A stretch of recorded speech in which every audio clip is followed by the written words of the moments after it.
د خیبر ضلع تحصیل باړې د منډې کس په ګراوند باندې روان افریدي چیمپئن لیګ فوټبال ټورنمنټ سیزن 4 سرته ورسېدلو، کوم چې د در ادم خیل ټیم په خپل نوم کړلو. په دې ایونټ کې د افریدي د قومونو نه علاوه د پیښور، وزیرستان او د سوات 10 ټیمونو برخه اخیستې وه، ولې فاینل میچ د در ادم خیل او سیپا ترمنځ ولوبېدلو، کوم چې در ادم خیل په 4-1 سره په خپل نوم کړلو.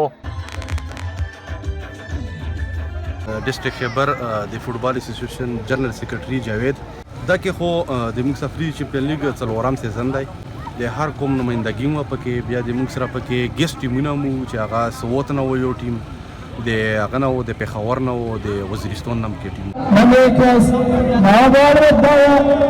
ما خپل نوم جانزیب دو او د سپا کوم فوټبال ټیم نه لوبه کوم. ایونټ په ولاړ چې خبره وکړم کنه دغه بوډیلا دومره خپل ایونټ راوړی کنه چې د موږ سره آل پاکستان نه موږ پلیر اف سی موږ دلته هغه وینو او آل پاکستان نه انټرنیشنل پلیران دلته چې ریپرزینټ کوي.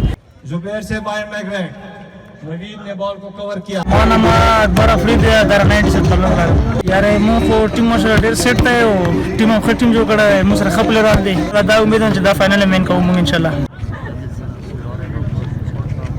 دې کوم دوی سره موږ تعاون کړی دی او دې نه علاوه نن په جامو سپورټس کمپلیکس کې د پرایویټ او ګورنمنت پی سی بیس یو ټورنمنټ دی، د هغې افتتاح هم وشوله.